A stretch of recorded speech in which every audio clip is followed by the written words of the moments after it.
नमस्कार दोस्तों, आज एक और पारिवारिक कहानी में मैं आपका स्वागत करती हूँ। आज की कहानी है कोमा में गए पति ने अपनी पत्नी के लिए ऐसा क्या पार्सल भेजा था जिसे देखते ही वह चीख पड़ी। नीता एक बहुत ही सुंदर लड़की है, सुंदर तो इतनी मानो भगवान ने बड़ी फुर्सत से बनाया हो। हमेशा छोटी छोटी बातों पर भी जोर से खिलखिलाकर हंसती रहती थी। सब लोग बड़े प्यार से कॉमेडियन नंबर 1 बुलाते थे। नीता से छोटा एक भाई और एक बहन भी थे। नीता भाई बहन में सबसे बड़ी थी, पर स्वभाव ऐसा था कि सबसे छोटी हो। स्कूल जाते समय सारे रास्ते अपने भाई बहन से पूछती, देख मेरा काजल तो नहीं बिगड़ा। भाई गुस्से से देखकर, नहीं बिगड़ा। नीता थोड़ी देर चुप, फिर अच्छा देख मैं कैसी लग रही हूँ। भाई दोबारा गुस्से में, हाँ ठीक है। थोड़ी देर नीता चुप, फिर अच्छा देख मेरा बाल बाल तो अच्छा है ना, कहीं बिगड़ा तो नहीं। अब तो पूछो मत। भाई का गुस्सा 7वें आसमान पर। भाई जोर जोर से चिल्लाना शुरू, अब चुप दीदी, सारे रास्ते मुझे परेशान करती हो, कभी ये ठीक कभी वो ठीक। नहीं जाऊंगा मैं स्कूल आपके साथ। वहीं पर बैग फेंक कर भाई रोने लगता और नीता को बड़ा मज़ा आता। अपना हाथ मुंह पर लगाकर जोर जोर से खिलखिला उठती। नीता की हंसी देखकर दूसरे हंसने लगते। सिलसिला यही नहीं थमता। घर वापस आकर भाई, अम्मा कल से मैं दीदी के साथ स्कूल नहीं जाऊंगा। अम्मा ने कहा, क्यों बिट्टू, क्या हुआ? दीदी परेशान करती है? हाँ, रास्ते भर पूछती है, मेरा काजल देख, मेरी बिंदी देख, मेरा बाल देख, परेशान करती है, मुझे बहुत रोना आता है। अम्मा ने कहा, जाने दे बेटा, दीदी पागल है, उसकी आदत है परेशान करने की, उसकी बात का क्या बुरा मानना। बिट्टू ने कहा, हाँ हाँ, सारा घर तो बस दीदी को ही प्यार करता है, इतना बोलती है कि मेरा सर दर्द हो जाता है, मुझे कान में उंगली डालना पड़ता है। नीता को अपने भाई की सारी बातें सुन मज़ा आता और दूर खड़ी हो खूब मस्ती करती। नीता के काले घने घुघराले बाल से दूध सी गोरी चुलबुली सी खुशमिजाज लड़की, उसकी बातें सुन ऐसा कोई नहीं था जो न हंस देता हो। भरा पूरा परिवार था। पापा आसाम में जॉब करते थे और अम्मा घर पर बच्चों के साथ रहती थी। चाचा चाची, बड़े पापा, भैया भाभी, दादी, पूरा परिवार था। परिवार में ऐसा कोई एक भी इंसान नहीं था जो नीता से प्यार न करता हो। सच बोलते हैं, ये भी सिंगल पीसी बनी हुई है। पहले के समय में बेटियां ज्यों 12 साल की हुई नहीं कि सबको उनकी शादी की चिंता सताने लगती थी। नीता ज़्यादा भोली भाली थी, उसे दुनियादारी बिल्कुल भी नहीं आती थी। न किसी के लिए मन में कोई मैल था, न किसी के लिए कोई बैर, न कभी किसी की बुराई करना। सबको 2 पल में ही अपना बना बैठती थी। मासूम सी, सीधी सादी, बस अपने भाई बहन को परेशान करने वाली थी। नीता के पापा बाहर रहते थे तो घर की सारी जिम्मेदारी बड़े पापा ही देखते थे। नीता भी अपने पापा से ज़्यादा बड़े पापा के करीब थी और पापा की लाडली बेटी थी। अब दादी बोलती, नीता बड़ी हो गई है, इसके लिए रिश्ता देखो। नीता की अम्मा बोलती, नहीं अभी नीता बहुत ही छोटी है, पर दादी बहुत स्ट्रिक्ट थी। नीता की दादी और बड़े पापा के सामने नीता की अम्मा की एक न चली और नीता के पापा लगे रिश्ता ढूंढने। जो जहाँ लड़का बताता बड़े पापा वहाँ पहुँच जाते। अपनी बेटी योग्य लड़का भी चाहिए था, पर वो कहते हैं ना, रिश्ते ऊपर से बनकर आते हैं, जिनको मिलना रहता है वो मिल ही जाते हैं। बड़े पापा को किसी ने एक लड़के के घर का पता बताया। पापा पहुंच गए लड़के वालों के यहाँ और वहाँ की चकाचौंध देखकर पापा की आंखें फटी की फटी रह गई, क्योंकि लड़के वाले बहुत अमीर थे। अब तो पापा मन ही मन सोचने लगे कि हे भगवान, कहाँ राजा भोज और कहाँ गंगू तेली, ये लोग तो बड़े पैसे वाले हैं, पता नहीं हमारे यहाँ शादी करेंगे कि नहीं। लड़के के पापा का नाम भानु प्रताप सिंह था। नीता के बड़े पापा ने नीता की शादी की इच्छा जताई तो भानु प्रताप सिंह बोले, पहले हम लड़की को देखेंगे तभी बात आगे बढ़ेगी। नीता के बड़े पापा बोले, भाई साहब कुछ लेन देन के बारे में भी बात कर लिया जाए, क्योंकि मैं एक मध्यम वर्गीय परिवार से हूँ। आपका इतना बड़ा बंगला है, पता नहीं मैं आपकी हैसियत से कुछ दे पाऊँगा या नहीं। भानु प्रताप सिंह का पूरे गुजरात में नाम था। उनका अपना होटल था, साथ में अपना स्कूल भी था। गरीबों को खाना बांटना, कंबल वितरित करना, किसी कमज़ोर की मदद के लिए हमेशा तैयार रहते थे। साड़ियों की भी खुद की फैक्ट्री थी। भानु प्रताप सिंह बोले, मेरे पास किसी चीज़ की कमी नहीं है, मुझे सिर्फ एक कपड़े में लड़की चाहिए। बस आप मेरे जो रिश्तेदार जाएंगे उनका आदर सत्कार कर दीजिएगा और कुछ भी नहीं चाहिए। लेकिन लड़की देखने के बाद ही मैं कोई आगे फैसला ले सकूँगा। बड़े पापा ने कहा, हाँ हाँ भाई साहब, बिल्कुल, आप जब चाहें आकर हमारी गुड़िया रानी को देख सकते हैं। अच्छा, अब मैं भी चलता हूँ। नीता के बड़े पापा घर आकर सारी बात बताते हैं। सब बहुत खुश हुए कि इतना बड़ा खानदान मिला है हमारी नीता को। पर नीता की अम्मा काफ़ी परेशान हो जाती हैं और बोलती हैं कि अभी क्या उम्र है मेरी प्यारी गुड़िया की, चाय भी तो नहीं बनाने आता, ससुराल में कैसे रहेगी। आज तक एक रुमाल भी तो नहीं धोई है मेरी बेटी, क्या करेगी ससुराल में। अम्मा दिन रात परेशान रहने लगी। पर नीता की दादी और बड़े पापा की बात कैसे काटें। और इधर नीता को तो शादी का मतलब ही नहीं पता था। गुड्डा गुड़िया लेकर सारा दिन खेलती। छोटे से गांव की अल्हड़ सी लड़की नीता अपनी सहेलियों के साथ गोटियां खेलती, बगीचे में भाग कर जाती और पेड़ पर चढ़कर लकड़ी फेंकने वाला खेल खेलती। अभी भी उसका बचपना नहीं गया था। सारा दिन तितली की तरह उड़ती फिरती थी। अब आखिरकार वो दिन भी आ गया जब भानु प्रताप सिंह और उनके छोटे भाई और छोटा बेटा राजीव नीता को देखने गांव में आ गए। अब नीता का पूरा परिवार लग गया मेहमानों की आवभगत में। नीता इतनी सुंदर थी कि ना करने का तो सवाल ही नहीं था। नीता के ससुर उसको देखते ही मोहित हो गए और रिश्ता पक्का कर दिए। नीता की शादी की तारीख भी पास आने लगी और घर में सब लोग, खासकर बड़े पापा, ज़्यादा परेशान रहते कि सब कुछ अच्छे से हो जाए, शादी में लड़के वालों की कोई कमी न रह जाए। बस बारातियों के स्वागत की तैयारी में जुट गए। इन सब चक्करों में नीता के लिए कुछ भी नहीं बनवा पाए, क्योंकि 500 बाराती भी आने वाले थे। धीरे धीरे वो दिन भी आ गया जब नीता को हल्दी लगने लगा। घर में सारे रिश्तेदार, बच्चे सब भरे थे और नीता तब भी मस्ती करने से पीछे नहीं रहती, खासकर भाई का नाम बिट्टू था, पर नीता सिर्फ टू बुलाती थी। नीता की बारात भी बड़ी शानदार आई। उस समय में ऐसी बारात किसी ने नहीं देखी थी। हाथी घोड़े के साथ साथ सर्कस वाले भी आए थे। सारे गांव में तहलका मच गया कि ऐसी बारात तो हमने कभी देखी ही नहीं। मंडप भी इतना बढ़िया तैयार किया गया था कि मानो घर का आंगन नहीं, कोई स्वर्गलोक में आ गया हो। चारों तरफ रंग बिरंगी लाइटें लगाई गई थी। बच्चे सारी लाइटों के पास जाकर खुश हो जाते। उनको लगता कि उनका ही रंग बदल जा रहा है, कभी नीला, कभी पीला, तो कभी हरा। बारातियों में नीता की 2 ननद भी आई थी, जो कि नीता से बड़ी थी। नंदी बोली कि हमें नीता से मिलना है और सीधा घर में पहुंच गई। और बाहर द्वार पर द्वार पूजा लगा था। नीता भी डरी डरी थी कि मैं ससुराल में कैसे रहूंगी, सब लोग कैसे होंगे, मेरा क्या होगा। इन्हीं सब उधेड़-बुन में लगी थी और मन की हालत भी किसी को नहीं बता पाती थी। नीता की नंदे नीता को देखते ही उछल पड़ी। हाय राम, इतनी सुंदर लड़की है, जैसे मेरा भाई सूरज, वैसे ही तुम चाँद की तरह हो। देखते देखते नीता अचानक से बोली, अरे दीदी, आपका पैर कितना सुंदर है, मानो आपने कभी ज़मीन पर पाँव ही नहीं रखा है।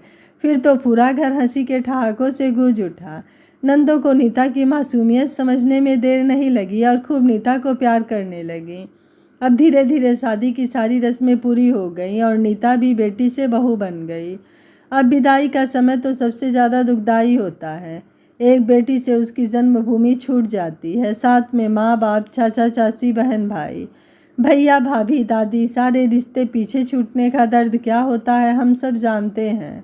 नीता की माँ का हाल सबसे ज़्यादा बुरा था। रोते रोते वो बेहोश हो जाती हैं और बस यही कहती हैं कि मेरी बेटी को ससुराल का अर्थ भी नहीं पता है, कैसे रहेगी मेरी गुड़िया रानी। सारे घर वाले उन्हें समझाते हैं कि सब बढ़िया होगा, दामाद जी बहुत अच्छे हैं, हमारी नीता को बहुत खुश रखेंगे।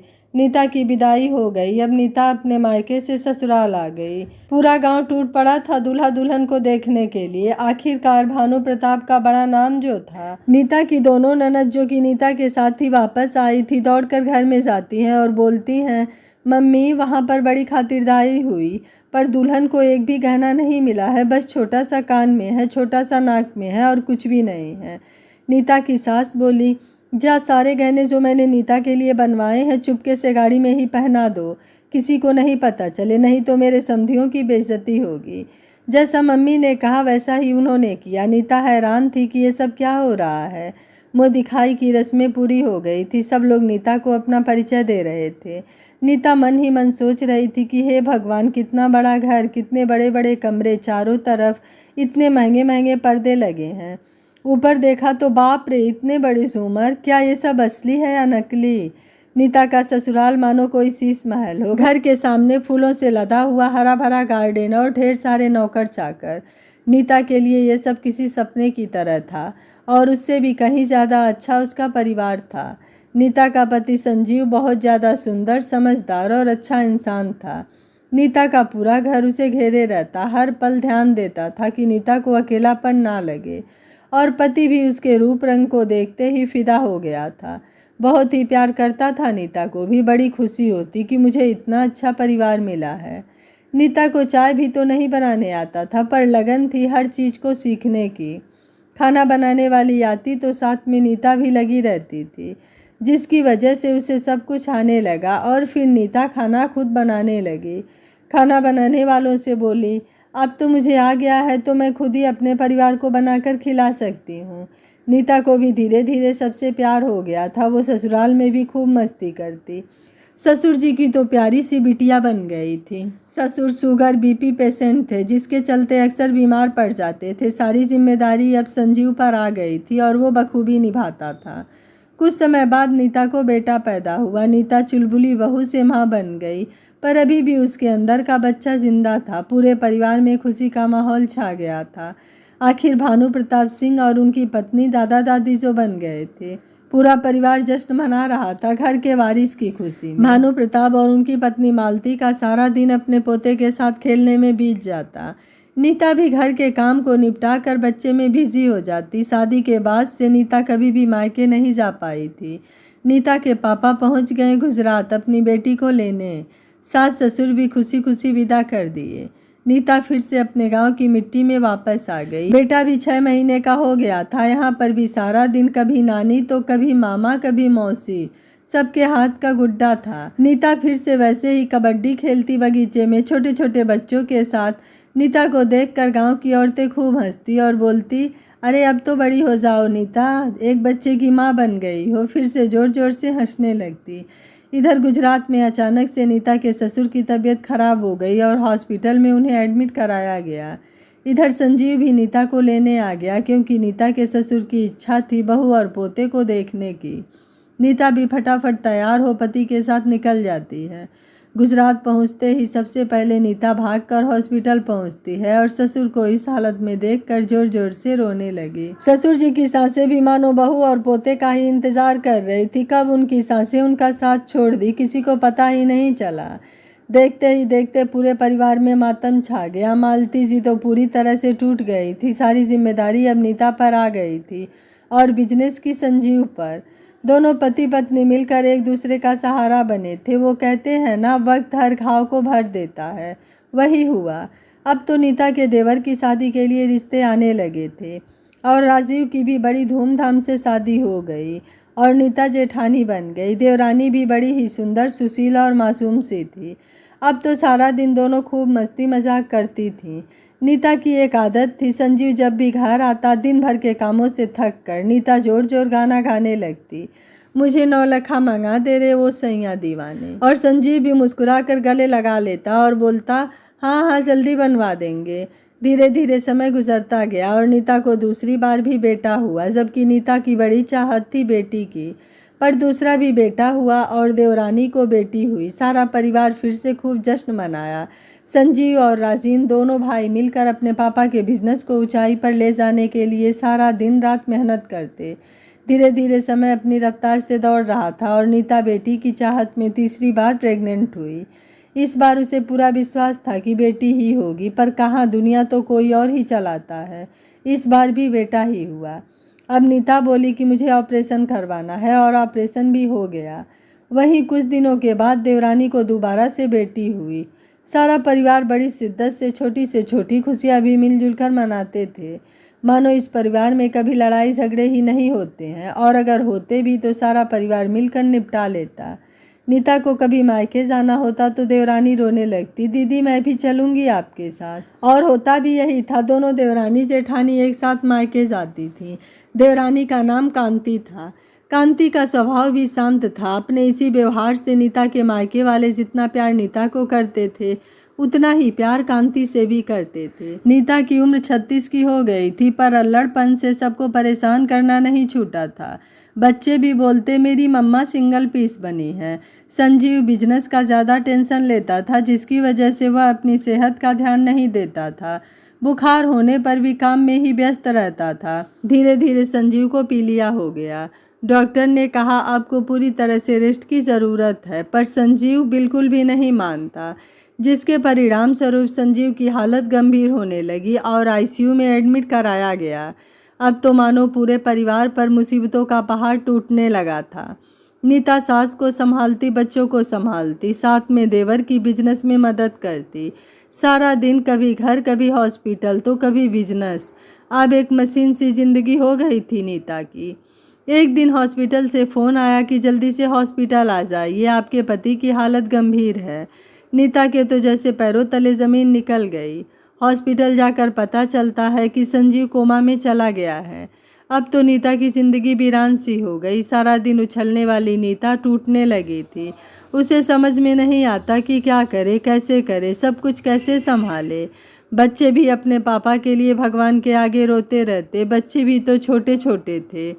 नीता पूरे परिवार मजबूती से संभाले हुए थी। हॉस्पिटल जाती तो संजीव के हाथ को अपने हाथों में लेकर रोती और दिन भर की बातें बताती कि क्या हुआ ऑफिस में, बच्चे क्या बोले, माँ क्या बोली। उसे लगता कि शायद वो कोमा से बाहर आ जाए, पर हर दिन मायूसी ही हाथ लगती। धीरे धीरे 2 साल बीत गया संजीव को कोमा में गए हुए। बस सांसें चल रही थी। नीता भी मजबूती से खड़ी थी। रात के अंधेरे में जोर जोर से चिल्ला चिल्ला कर रो पड़ती थी। फिर अगले ही पल याद आ जाता कि अगर मैं टूट गई तो मेरे बच्चों को, मेरी माँ जैसी सास, भाई जैसा देवर और छोटी बहन जैसी देवरानी को कौन संभालेगा। ये सब सोचकर नीता अपने आंसुओं के सैलाब को पी जाती। नीता अपने पति की लंबी उम्र के लिए मंदिरों में जाकर गरीबों को खाना खिलाती थी। कोई भी साधु संत उसके दरवाजे से खाली हाथ नहीं जाता था और बदले में बोलती, बाबा मेरे पति जल्दी घर वापस आ जाए और मुझे कुछ भी नहीं चाहिए। एक दिन ये चमत्कार भी हुआ। हॉस्पिटल से फ़ोन आ गया कि संजीव को होश आ गया है। अब तो नीता के मानो पैर ही नहीं पड़ रहे थे ज़मीन पर। और क्यों पड़े, सबसे बड़ी खुशी जो मिली थी उसकी तपस्या का, उसके सब्र का फल मिला था। भाग भाग कर नीता हॉस्पिटल पहुंची और संजीव से लिपट कर रोने लगी। संजीव ने कहा, रो मत मेरी जान, मैं तुझे नौलखा हार पहनाए बगैर नहीं जाने वाला। दोनों हंसने लगे। बच्चे, राजीव, संजीव की माँ हमारे खुशी के रो रहे थे और एक दूसरे को प्यार दोनों बांट रहे थे। नीता 1 मिनट के लिए भी संजीव को नहीं छोड़ती, हॉस्पिटल में ही रहती। राजीव बोलता, भाभी घर जाकर आराम कर लो, पर नीता किसी की नहीं सुनती थी। संजीव से मिलने के लिए मानो तांता लग गया था हॉस्पिटल में। संजीव ने कहा, नीता तुम दिन रात मेरी सेवा में लगी हो, घर जाकर आराम कर लो। नीता ने कहा, ना बाबा ना, मैं नहीं जाने वाली। पता चला इधर मैं गई, उधर तुम, फिर मुझे अकेला कर गए तो। संजीव ने कहा, नहीं पगली, मैं तुझे छोड़कर कभी नहीं जाऊंगा। संजीव ने कहा, तुम्हारे चेहरे की रंगत कहीं खो सी गई है, तुम फिर से वही पुरानी नीता मुझे दे दो। नीता ने कहा, ठीक है मैं जाकर आती हूँ, पर आप मेरा इंतज़ार करिएगा। पक्का। नीता अपने देवर को हॉस्पिटल छोड़ घर चली जाती है और जल्दी जल्दी नहा धोकर तैयार होने लगती है। अलमारी खोलती है साड़ी निकालने के लिए तो अपने शादी का जोड़ा निकालती है और सोचने लगती है कि आज के 13 दिन बाद एनिवर्सरी है। अगर राजीव जल्दी से ठीक हो, घर आ जाएंगे तो मैं विष्णु भगवान की पूजा रखूँगी घर में। तभी अचानक से फ़ोन की रिंग से उसकी सोच भंग हो जाती है। सामने फ़ोन पर राजीव था।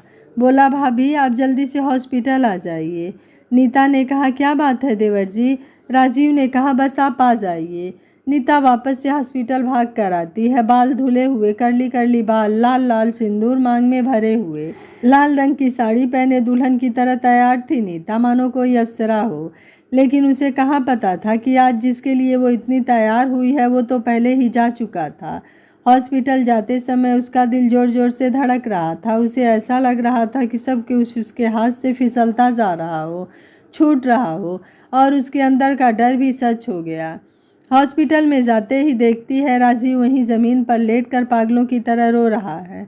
नीता राजीव से रो रो कर पूछती है, क्या हुआ देवर जी। राजीव ने कहा, भाई हम सबको छोड़कर चले गए भाभी। नीता जोर जोर से रोने लगती है। नहीं नहीं नहीं, ऐसा नहीं हो सकता, उन्होंने मुझे कहा था मेरा इंतज़ार करेंगे, और भाग कर अंदर संजीव के पास आती है और संजीव को अपनी बाहों में कसकर पूछती है, मैं कैसी लग रही हूँ, बताइए ना मैं कैसी लग रही हूँ। आज पूरे 2.5 साल बाद मैं सिर्फ आपके लिए तैयार हुई हूँ, उठिए बताइए मैं कैसी लग रही हूँ। नीता के आंखों से आंसू आना बंद हो गया और जैसे लगा कि पागल हो गई थी।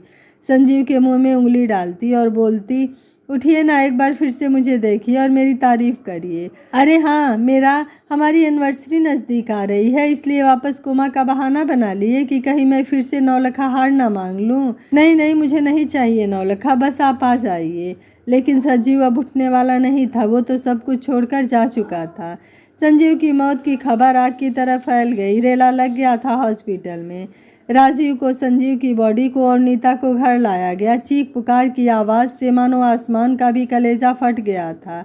बच्चे पापा को आवाज़ दे रहे थे, माँ बेटे को, भाई भाई को, और नीता की आंख से एक बूंद भी नहीं गिरा। सबको चुप कराती बोलती, ये मजाक कर रहे हैं वापस कोमा में जाने का, पागल हो तुम लोग, मस्ती कर रहे हैं। फिर बेहोश हो जाती है। किसी तरह से होश में लाया जाता नीता को तो चिल्लाने लगती थी कि नीचे ज़मीन पर कभी नहीं सोए हैं, ऊपर मेरे कमरे में ले चलो कोई। फिर बेहोश हो जाती। सब पास पड़ोस वाले मिलकर अंतिम संस्कार कर दिए, पर नीता को कुछ नहीं पता। उसका सारा श्रृंगार उतर गया, पर उसे कुछ नहीं पता, पागल हो गई थी। उसको यही लगता कि कोमा में है। सबसे कहती, अभी मुझे बोले हैं तैयार होकर हॉस्पिटल आना, मुझे अभी जाना है। नीता के मायके वाले बड़े पापा, चाचा चाची, मम्मी पापा, भैया भाभी, बहन, छोटा भाई, सब लोग नीता के पास पहुंच गए। सब चिल्ला चिल्ला कर रोते, पर नीता पथरीली आंखों से देखती थी सबको और पूछती, क्या हुआ, आप लोग क्यों रो रहे हैं। किसी के पास कोई जवाब नहीं था। नीता को डॉक्टर बोला, इनको रुलाओ नहीं तो पागल हो जाएंगी। सब अपनी अपनी कोशिश करते, पर कामयाब कोई नहीं होता। धीरे धीरे संजीव का 13वां आया, और ये भी संजोग ही था कि उसी दिन एनिवर्सरी थी। अचानक से पार्सल वाला आया, ऊपर नीता का नाम था। नीता ने ज्यों ही खोला चीख पड़ी। उसमें कुछ और नहीं, 9 लाख हार था जो संजीव ने ऑर्डर किया था। नीता हार लेकर इतना जोर जोर से बिलक बिलक कर रोने लगी मानो उसके दर्द से आसमान भी फट जाएगा। वहाँ पर सारे लोग रो रहे थे। नीता का दुख सिर्फ वही समझ सकती थी। नारी को नारायणी यूं ही नहीं कहा गया है, खुद देवताओं ने ये उपाधि दी है। बड़े से बड़ा दुख भी सह लेती है नारियाँ। वही हुआ नीता के साथ भी। धीरे धीरे समय की रफ्तार अपनी धुन से बढ़ता गया। करीब 2 महीने बाद पहली बार नीता अपने बेडरूम में गई तो उसे लगा कि संजीव अपने बेड पर बैठा उसे निहार रहा है और बोला, इतनी देर क्यों लगा दी तुमने यहाँ आने में, मैं तो कब से तुम्हारी राह देख रहा था। नीता के बड़े बेटे का नाम प्रिंस था। नीता प्रिंस के पापा चिल्लाकर दौड़ गई। तभी राजीव और कांति ने उसे अपनी बाहों में जकड़ लिया। थोड़ी देर बाद जब थोड़ी शांत हुई नीता, तब राजीव ने बड़े प्यार से भाभी की गोद में सर रख दिया और बोला, भाभी माँ, आप ऐसे टूट जाएंगी तो मेरा क्या होगा। मैं नहीं संभाल सकता ये सारा बिजनेस, मैं भी टूट रहा हूँ, अंदर ही अंदर रोज़ मर रहा हूँ। आज सिर्फ भाभी नहीं है, आप तो मेरी भैया भी हैं। आपको अपने आप को संभालना ही होगा। तभी नीता की सास मालती भी नीता के दोनों हाथों को अपने हाथों में लेकर चूमने लगी और बोली, हाँ बेटा, एक बार मेरे बारे में सोचो, मेरी ओर देखो। क्या तुम मुझे मेरा बेटा नहीं दे सकती हो। संजीव के बाद तो तुम ही मेरी संजीव हो, हम सबको तुम्हें ही संभालना है। नीता सबके प्यार को देखकर रोने लगी और तब तक रोती रही जब तक कि उसका मन हल्का न हो गया। कांति, राजीव, बच्चे सब सारा दिन नीता के आगे पीछे लगे रहते थे। अगले दिन राजीव ने कुछ पेपर लाकर नीता को दिया और बोला, भाभी, सारा बिजनेस अब आपके नाम पर है, पहले भैया के नाम था, अब आपको संभालना है और कल से आपको ही सारे मीटिंग अटेंड करने होंगे, नहीं तो सब कुछ ख़त्म हो जाएगा। नीता भी खुद को पूरी तरह से तैयार कर ली थी कि अब रोना नहीं है, सबकी उम्मीदों पर खरा उतरना है। और वही हुआ। नीता ऑफिस जाने लगी। कभी कोई मीटिंग तो कभी कोई मीटिंग रहता। नीता की ज़िंदगी एक बार फिर से दौड़ने लगी। सीधी सादी नीता आज एक सुपर और सफल बिजनेस वूमन बन गई थी। जितना प्यार सारे घर वाले नीता से करते थे, उनसे कहीं ज़्यादा नीता अपने परिवार से करती थी। धीरे धीरे बच्चे भी बड़े हो गए। बड़े बेटे प्रिंस की शादी नीता ने एक गरीब परिवार में तय की। उसका मानना था कि मेरे ससुर जी ने मेरे परिवार से 1 रुपये भी नहीं लिए, तो भला मैं कैसे ले लूं। अब नीता फिर से एक नए रिश्ते में बंध गई। वो था सास का, और जितना अच्छा रिश्ता नीता का अपनी सास से था, उतनी ही अच्छी अपनी बहू से था। और देवरानी कांति को तो क्या कहने, दोनों दो जिसमें एक जान थी। हर कोई बोलता देवरानी जेठानी हो तो इन दोनों जैसी हो। कुछ समय बाद नीता को बड़ा ही प्यारा पोता भी हुआ, जबकि इस बार भी उसे पोती ही चाहिए थी। पर क्या कर सकते हैं, नीता अब दादी भी बन गई थी। रोते हुए को हंसाना नीता के लिए चुटकी लेने का काम था। हर किसी के दुख में दुखी होना और दूसरे के खुश में खुशी होना, ये सबसे बड़ा गुण था नीता का। यही वजह थी जो हर कोई नीता का हो जाता था। जिस नीता ने कभी खाना नहीं बनाया था, आज वो गुजरात में अपनी एक अलग पहचान बना चुकी थी, एक सफल सुपर बिजनेस वुमेन की, जिसमें उसके परिवार का भी बहुत बड़ा हाथ था। बिजनेस के साथ साथ पूरे परिवार को लेकर चलती थी, कभी किसी को शिकायत का मौका नहीं देती थी। नीता ने एक बहू होने का फर्ज बखूबी निभाया और उसके परिवार वालों ने भी बहू को बेटी बना लिया था। काश ऐसा परिवार हर लड़की को मिले और हर लड़की अपने ससुराल को ही अपना परिवार बना ले। यह कहानी आपको कैसी लगी, आप मुझे अपनी राय कमेंट बॉक्स में ज़रूर दीजिएगा। वीडियो पसंद आया है तो वीडियो को लाइक शेयर एंड चैनल को सब्सक्राइब कर लीजिएगा। Thank you for watching. मिलते हैं अगले कहानी में।